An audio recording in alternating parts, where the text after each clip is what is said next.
Hey guys, Buildzoid here, and today I'll try to quickly go over my some kind of LN2 setup for benchmarking LN2 that I might use, just to sort of go over the whole insulation thing, the LN2 pots, and all the stuff that I keep reusing every single time.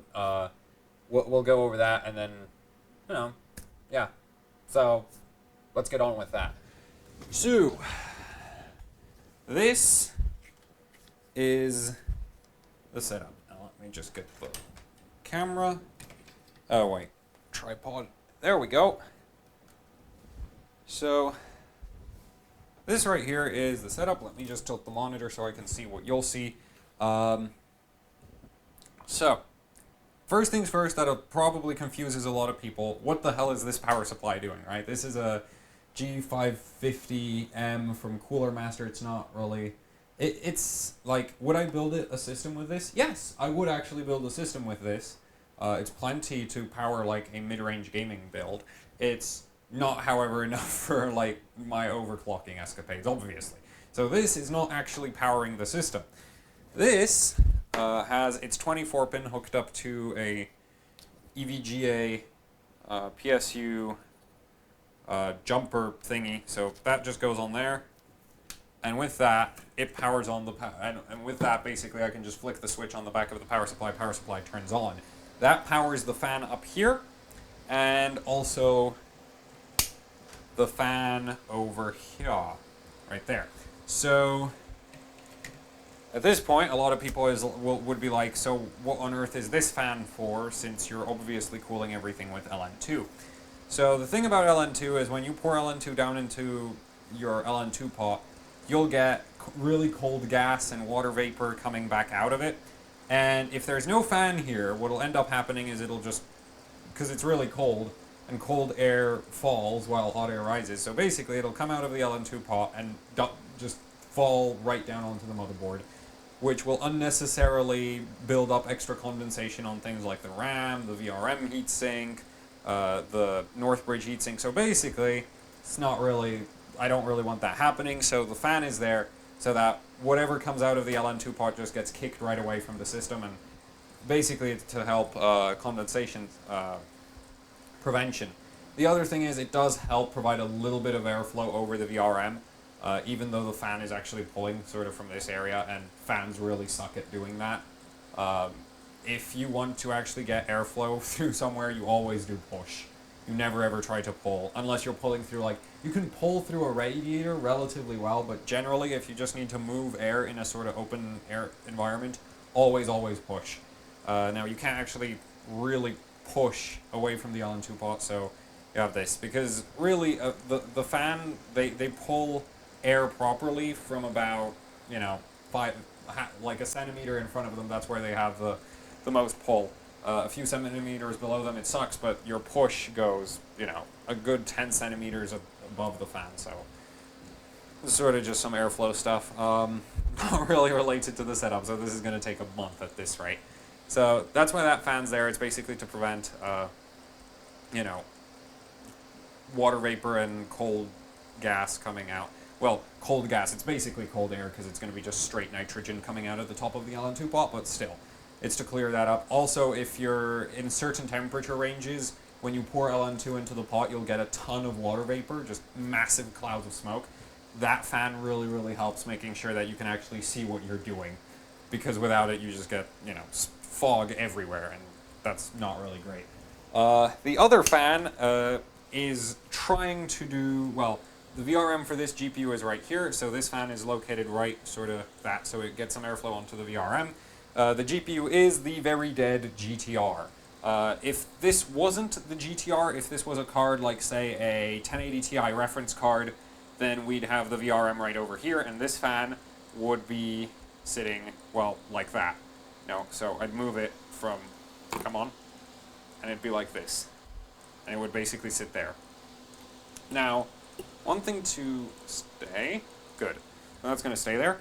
So that's sort of what that fan's doing. Also, because it's blowing up against the PCB, I actually do get some vertical airflow over there, which kind of helps with the, again, helps with water the water vapor from the LN2 pot.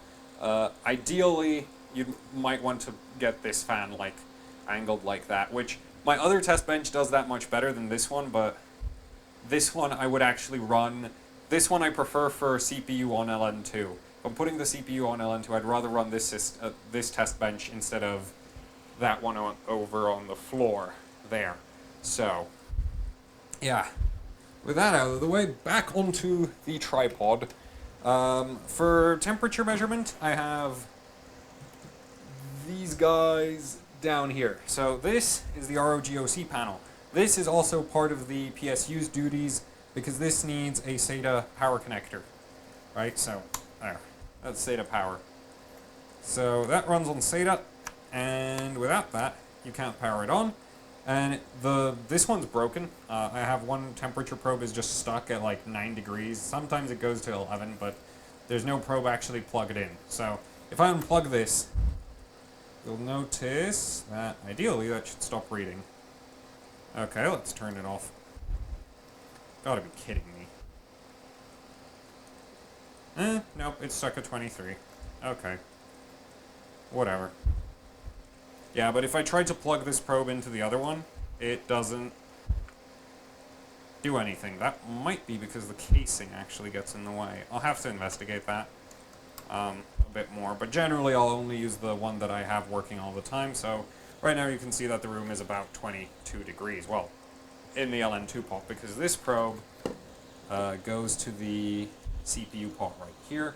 Now, this other thermometer I have calibrated, so these probes are incredibly cheap and crap. So this thermometer currently is calibrated so that it's reading room temperature completely wrong. But if I was to dip this probe into just straight nitrogen, this would be reading minus 196, which is actually accurate. Whereas this probe, if I stick the probe from this thing into straight nitrogen, this is going to read like minus 175 or something, which is completely wrong. Does that matter a ton? For my personal use, it doesn't really matter because ultimately what I care about is when does the thermometer tell me that the system doesn't boot any longer. Like, if at minus 90 degrees the GPU stops working, I just know I have to run the GPU above minus 90 degrees, regardless of what minus 90 degrees is actually in reality. Sort of the same idea as AMD's weird temperature monitoring system for FX CPUs. It's like, well, I don't actually know what the real world temperature of the CPU is, I just know whatever temperature it's at is actually safe for it because the AMD temperature monitor says so. Similar idea here. That's why I don't really care that these are super inaccurate.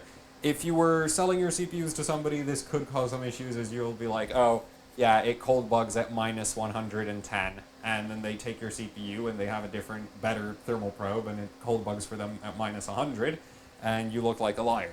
So that's a bit of an issue, but if you just for referencing temperatures, this is enough.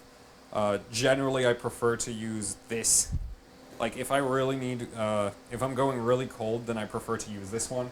If I'm just benchmarking something like AMD FX or something, I'll run this, because there I don't really care about temperatures. GPUs I'll generally run on this, because this is more accurate once we go into the really low negatives.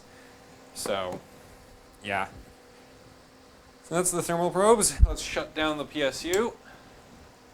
Turn that probe off so it doesn't unnecessarily burn its batteries, and start disassembling the monstrosity and going through the insulation. So, and I'll actually need kitchen towels for this part, because I'll have thermal paste everywhere in a few seconds. So, let's get those. Fan comes off, that's no big surprise. The mounting hardware for the LN2 pot is just 4 rods. This right here is a Der Bauer Fusion 3.1 LN2 pot, which is a sort of... So this is sort of like... So LN2 pots can be designed for different handling styles. Okay, so the Fusion, for example, is designed to be sort of balanced in a way. So it's not super heavy. The copper, well, once we pull it up, I'll show you. But there's different ways to design pots, and basically what those designs go about is some pots, you need a lot of heat to warm them up, or you need a lot of liquid nitrogen to change their temperature, and I can't remember which way these are supposed to go. Why? Oh, that way. Yeah. Okay. Go.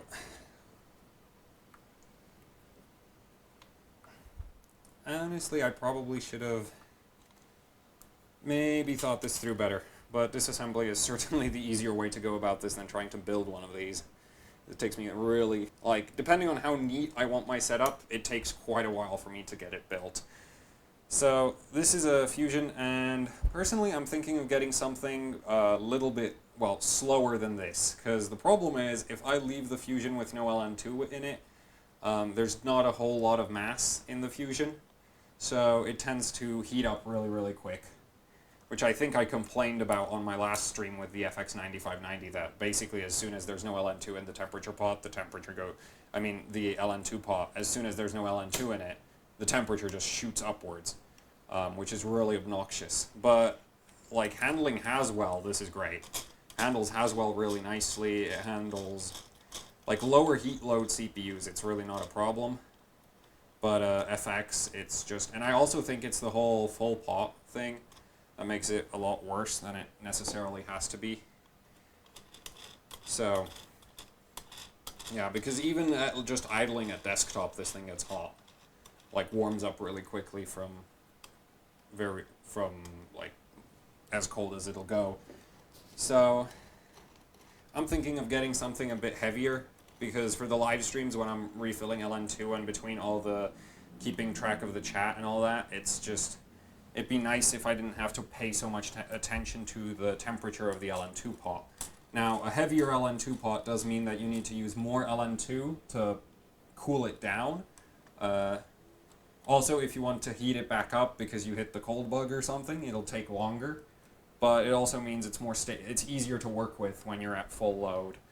So, now, which the Fusion, as I said, is it's a tad on the light side. There's much, much faster pots out there. You can get pots like the Fusion isn't some crazy speed demon monstrosity. It's just a little too fast for my taste and a little too fast for CPUs with excess of 300 watts power draw.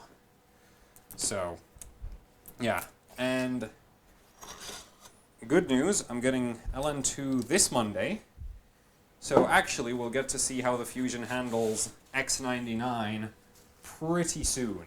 I'm not sure if I'm going to run the 5960X or the 6950X. I think the 5960X, because that one's technically... the 5960X is a loaner chip, which I'm allowed to do whatever with, but it's not mine to keep. So I'll go abuse that one first. Also because the 5960X is apparently way more challenging thermally. So this, which I just pulled off, is something I really love about Der Bauer pots. So Der Bauer ships all of his LN2 pots in these kinds of canisters. Okay? This is the Fusion 3.1. So, ships them in these canisters, and they come with this closed cell. I think it's closed cell. Yeah, closed cell water jet cup foam. And the thing about that I like about this is it basically means you don't have to buy Armaflex, because you can literally just take your like this is literally the packaging that it ships in. You can just take the packaging for the LN2 pot and use that as insulation. This is exactly what I did on my last stream with the Aura board, and really, it worked just fine. I tried it a few times before, like way back. I used to use this, and it worked really badly, but I think that was because my board level insulation was garbage, not because the foam was failing somehow. So this works great for insulation. It's really convenient. It also makes packing the pot up really easy. There. So I'll pull this thermal probe down here. Pull this up. And also it looks a lot nicer than Armaflex, which is actually something I kind of care about, as I have been putting some effort into making my LN2 setups look somewhat presentable, not a ton. So, should I show... No, I'm not going to show you what happens if I just pull straight up right now, it'll probably rip the CPU right out of the socket, which I'm not really a fan of. So if you're doing an AMD system, always twist the cooler off. So there we go. So that's the LN2 pot, and as I said, this is all of the copper in the Fusion. You can get other LN2 pots that are like full copper construction from base to top, which are a lot heavier. Also about the same price point as well, because this one, the top here is anodized aluminum, and it is sealed completely watertight. It'll hold acetone and isopropanol, and so it's good for dry ice. It's good for LN2. But yeah, it's a little bit on the lighter side because of the two-piece construction, and also, if I can get the light properly, you can see inside it, it does have a relative, like the inner cutouts are a little bit light, like it's lighter than other pots because those cutouts go pretty deep. It does mean it's a lot quicker to cool down as well. You don't need a ton of LN2 to cool this thing down. I think officially it's supposed to take like a liter, if it's a liter or maybe 1.5 liters of LN2 if it's completely unloaded to freeze. Actually, it might just be a liter because I know it's just a few refills. But yeah, so this thing is tuned for, like, it's great for mainstream Intel. It's not that great for monstrously power-hungry FX CPUs.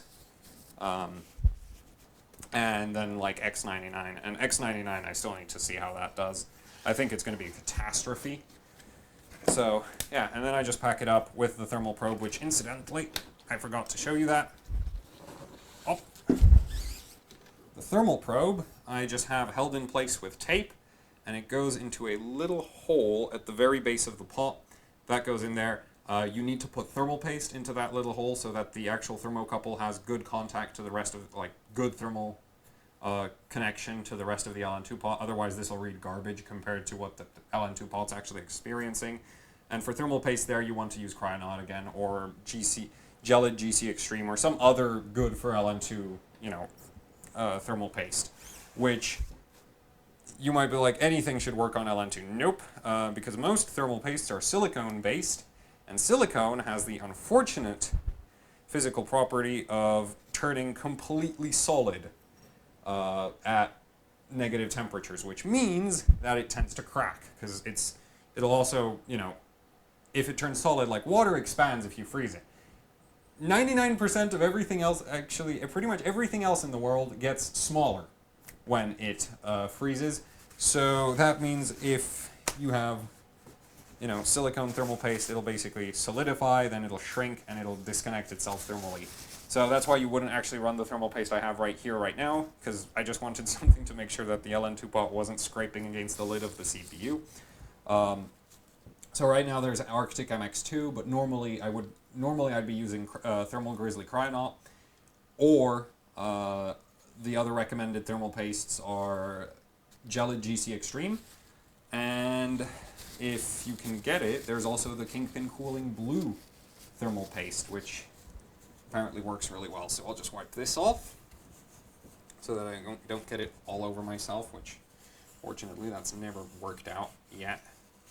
Take down a system and I'm going to be covered in thermal paste now anyway. So at this point, we're left with this Armaflex, which is cut so that it goes right up snug against the socket, and then there's this blue shop towel.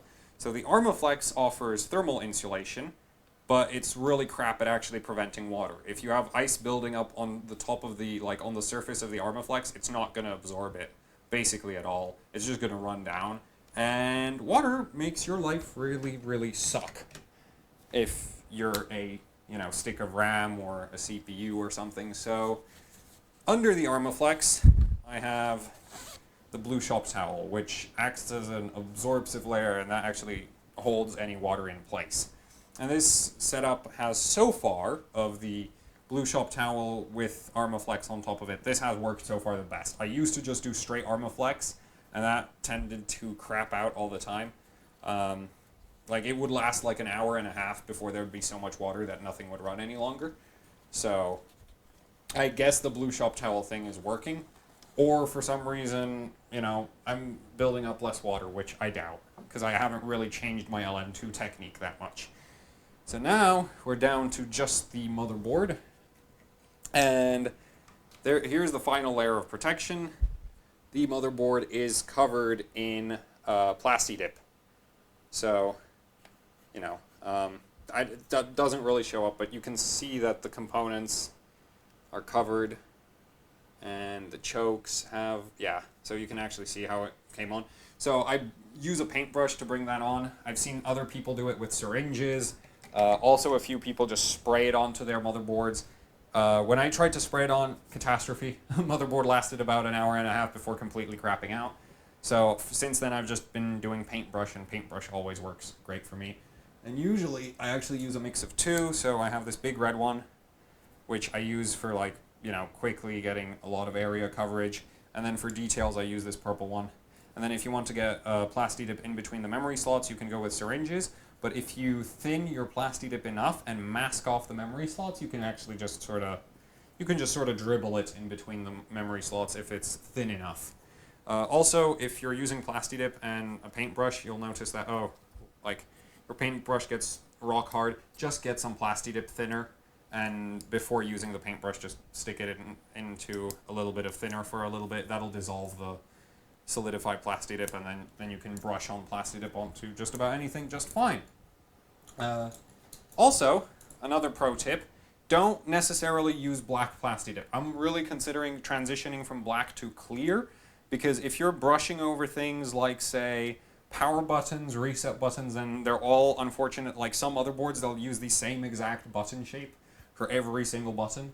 And if you have like motherboard labels like fan labels and connector labels, and you want to be able to read those, use clear, because if you use black, you'll often just end up blacking out whatever inscriptions are on the motherboard, and then you can't read them. So yeah, so I'm thinking of switching to clear Plasti Dip for the future, but you know, right now I still have black Plasti Dip in abundance, so I'm just going to keep using that. Memory slots. I already talked about getting Plasti Dip in between them, but for the actual memory slots themselves, I have a layer of PVC tape. So this is white PVC tape. You can use whatever color you want. I just went for white because it's really obvious. That's just stuck on there. And basically that's there that if there's any water coming down, anything, it won't go into the memory slots. If you're really good, you can actually, there's a few tricks to applying that. You can do things like, actually, I'll try to demonstrate right now. And I know this video is getting really long, but hey, what did you expect? Imagine if I was trying to build this while talking. That'd be a lot worse. So,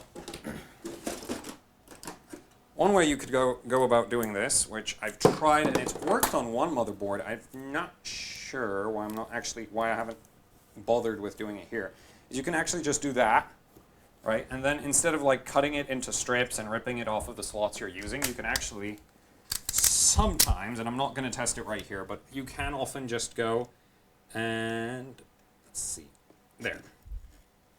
Cut in the memory slot you want to use, and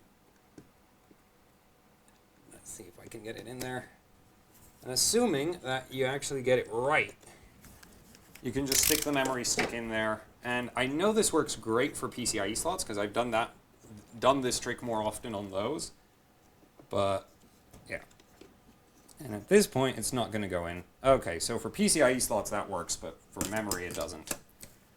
Why is my voice... I'm not losing my voice, don't worry about that. It's just... Damn it. Great. So, yeah, so that doesn't work. I do that for PCIe slots on at least one of my motherboards. I need to find it, though. So we're not going to go get that motherboard right now, because I don't want to try find it. So, yeah, so that's how I insulate the memory. This is really unreliable. I haven't figured out a good way to insulate memory. Right now, the way I deal with it is just, like, in my last AM3 Plus stream, which...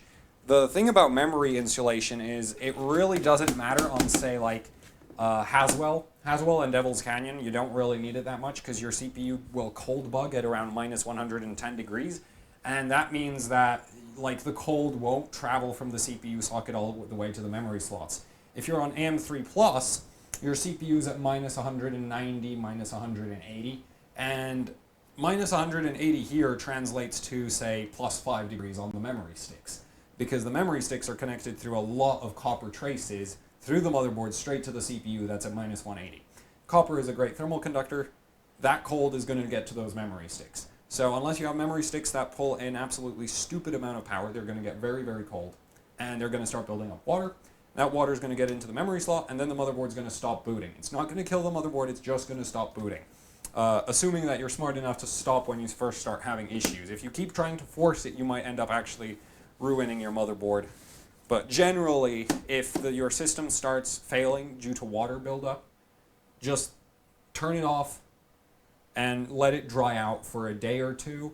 And if in a day, and then try it again in a day or two, at that point it should work. If it still doesn't work, it's probably dead completely.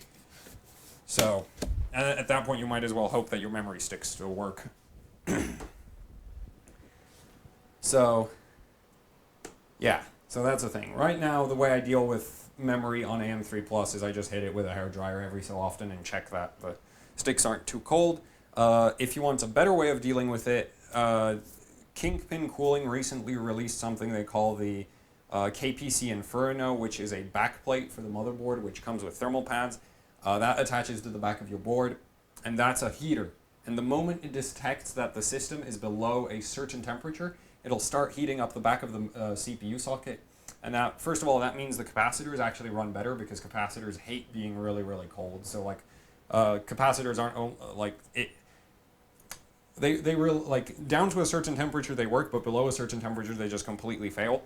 So first of all, it does help the capacitors a little bit, but the main thing it does is it makes sure that, like, you don't get ice buildup on the, like, say this area of the motherboard, because there's no real heat source here. The VRM can generally keep itself water-free just from the heat it produces itself. Same goes for the RAM. The North Bridge on AM3 Plus has no problem not building up water. That thing puts out so much heat, you might even want to put a fan on it sometimes. But, like, this area, that'll get a lot of water. This area, that'll get a lot of water. So the KPC Inferno basically just heats the socket to make sure that only the CPU is cold, and not everything else on the motherboard is also getting cold. If you have a mini ITX board, you might as well just give up, because the entire, without a, like, on full size ATX boards, not a huge issue. On mini ITX motherboards, what I've seen is, like, guys will be benchmarking, and at some point the entire motherboard is just ice. So maybe we'll get to do that when if I ever get around to benchmarking the Z270N Wi-Fi on LN2, but that's a bit that's a bit in the future. So that's the CPU section. Let's look at the GPU part of things. Can I turn this around? Let's see. And not really. Okay, so let's just pull this apart. And did I plan this video? To some extent, I just decided I'm going to tear it apart. I didn't really decide what procedure to take. So, the GPU. First of all, the insulation I'm using, which is actually, I think it's unique to me. I've never seen anybody else just insulate it with straight towel. So these are just some cheapo hand towels. And they are orange because, of course, orange is my favorite color, other than black. Best two colors, black and orange. But the reason why I'm using hand towels instead of, like, Armaflex, which is what a lot of other people use, is if you're using Armaflex on a GPU pot, due to the irregular shape of these things, it's really hard to get a good seal. So you'll usually end up using, like, sticky Armaflex, and that stuff, well, it leaves the pot all covered in stick, you know, so I don't want to do that. I do like keeping my LN2 pots clean. This also looks nicer. The other benefit that I've noticed with this holds water really, really well. So it's worse thermal insulation, definitely. It's definitely a worse thermal insulator than like Armaflex. The thing is, if this gets a layer of ice on it, and that layer of ice melts, and then it just stays there. Like, the water doesn't actually drip down or anything, which Armaflex, it's not as absorptive as, you know, hand towels. So this actually works pretty damn well for what it is, and I really like it. The other thing is, like, if you're doing, like, multi-GPU setups, you might have to tweak the insulation to be thinner because you're limited for space in many multi-GPU setups. this is easier to work with because you can just pull it off and yeah. And it's held in place by a shoelace, so it's like completely environmentally friendly because I never have to throw out a single piece of the insulation for that. Because I do actually kind of care about not consuming a ton of insulation materials over time. And it's not really an environment thing, it's just like, you know, if I was going through a ton of Armaflex, I have to go buy that, which I feel is unnecessary when I can do this.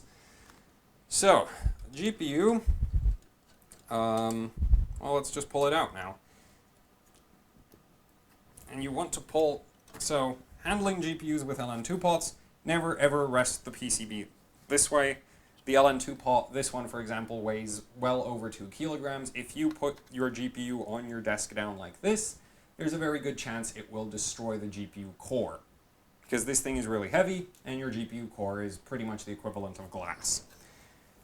It is slightly harder, I think. So, yeah. Then down here, you know, this is all to support the LN2 pot. It's all blue shop towel because, again, if by any chance there is water running down the LN2 pot, it'll get caught in this. And then if these don't stop all that water, all the slots except the one that the GPU is actually in are taped up again. So if any water gets all the way through, you know, all of that, the motherboard is still safe. This motherboard isn't actually fully prepared for like 3D benchmarking. By that I mean I have Plastidip all like in this area, but there's no Plastidip over here. Like this is not insulated, this is not insulated. Normally if I went for like a full 3D setup, then everything would be covered in Plastidip. But I never really wanted to run GPUs on AM3 Plus. And actually, let's get the glare out. Nope, there's no light then. Okay. So, at this point, this is pretty well torn down as far as that goes. So I guess we'll go take a more detailed look at the GPU part of the equation. So, for the GPU, man, this is taking forever. The GPU is, you know, no fancy mounting system like the CPU pot has spring-loaded thumb nuts and all that. This is just straight, you know, thumb nuts. And for my GPU pot, I'm using the Buildzoid Raptor 4. It's kind of rare, it's extremely expensive, it's very hard to get. You can buy a Fusion from Case King. You can't really buy this without sending an email to Buildzoid directly. And there's a good chance that even if you send him an email, he's going to tell you that there's no stock and you can't buy one. And that's assuming you have the €450 one of these costs. So, yeah. And the reason why I wanted a Raptor 4 is because the Raptor 4 has this extension. Like, it has an extension base, so which you can't really see. But anyway, this is the rest of the insulation. This is really it. Again, there's a thermal probe going into the extension of the base. Not really much else to it. Internals there. This thing is basically one of the best GPU pots out there.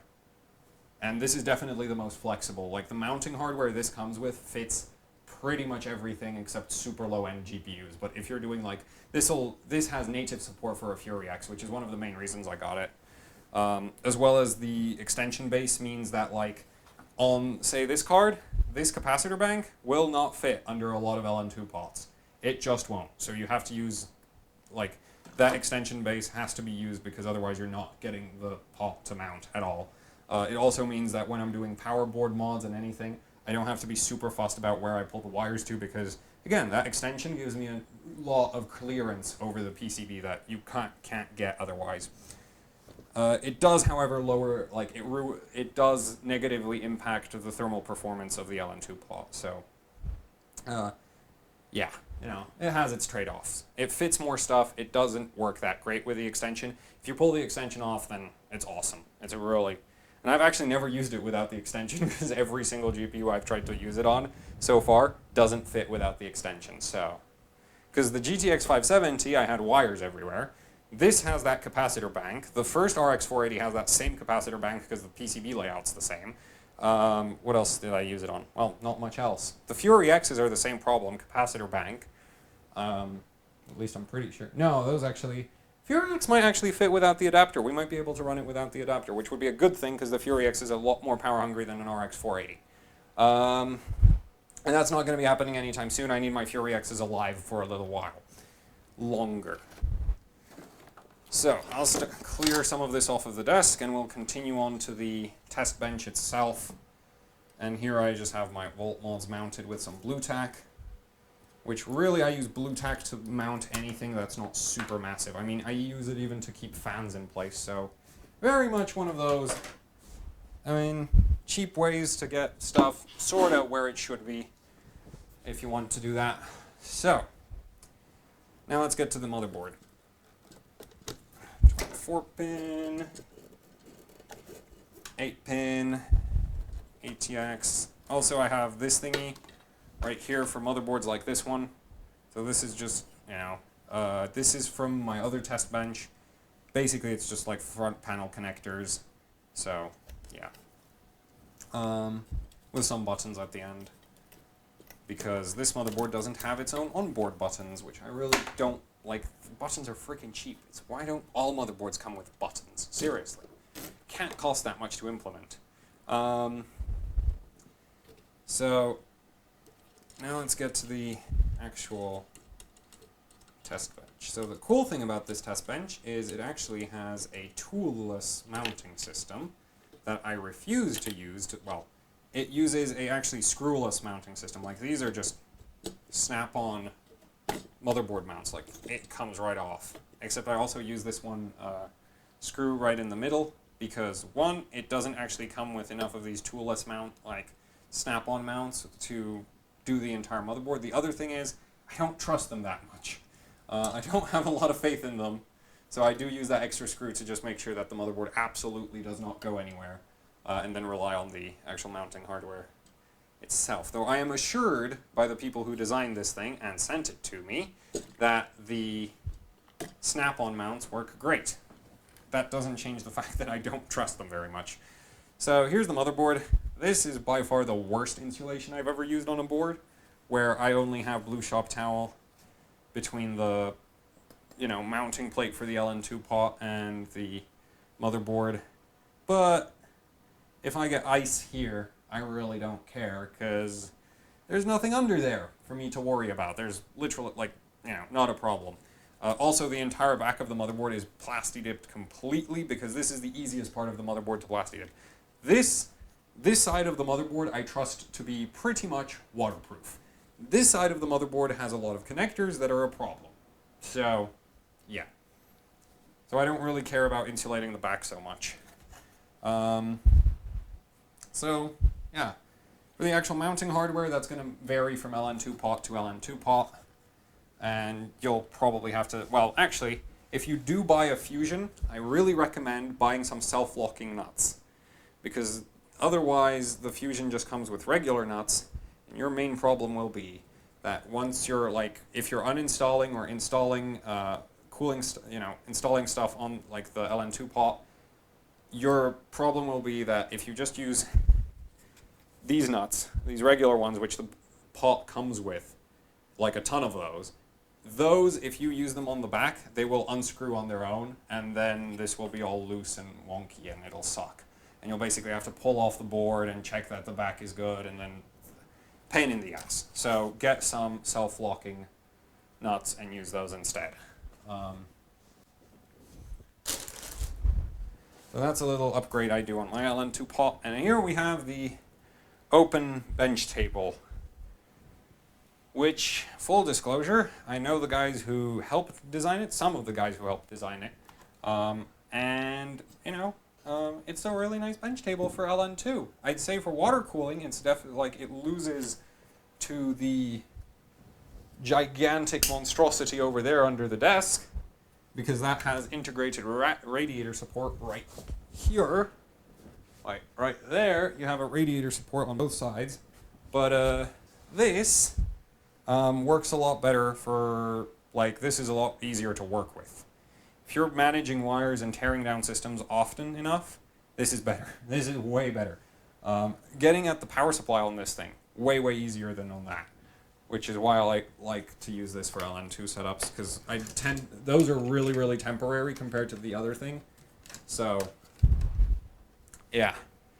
And if we just lift this, that reveals the last part of the puzzle, the actual power supply that powers the system, and the SSDs. So this one is Gigabyte AM3 Asus AM3 Plus, Windows 10, AMD GPU drivers, but nothing else. So yeah, that's pretty much my setup, all the insulation. It's really not that complicated. Unfortunately, it did take me 40 minutes to get through it, but I guess that's what you get instead of a live stream, because I really didn't know what to stream today, so you get this instead. It's almost as freaking long. So yeah, that's the setup that I usually run to some extent. I don't think I missed anything. If I did miss anything, well, you can certainly drop a comment down in the comment section below the video. If you liked the video, if you found it informative or something, there's a like button you can use. There's a dislike button if you think I ramble too much. And, you can dislike the video for whatever other reason you may have. I don't really care. There's a subscribe button, which I'd expect you to hit, because this channel is freaking awesome. And what else is there? Alright, I have a Patreon. So you could go and patronize me to help out with some of the things I do around here at with actually hardcore overclocking. Videos like this, benchmarking sessions on LN2, live streams. You get the whole idea. I'm not really that fussed about what I do as long as it includes computer hardware and benchmarks, not games. Speaking of games, I finished Doom recently. Thank you for watching, and see you next time.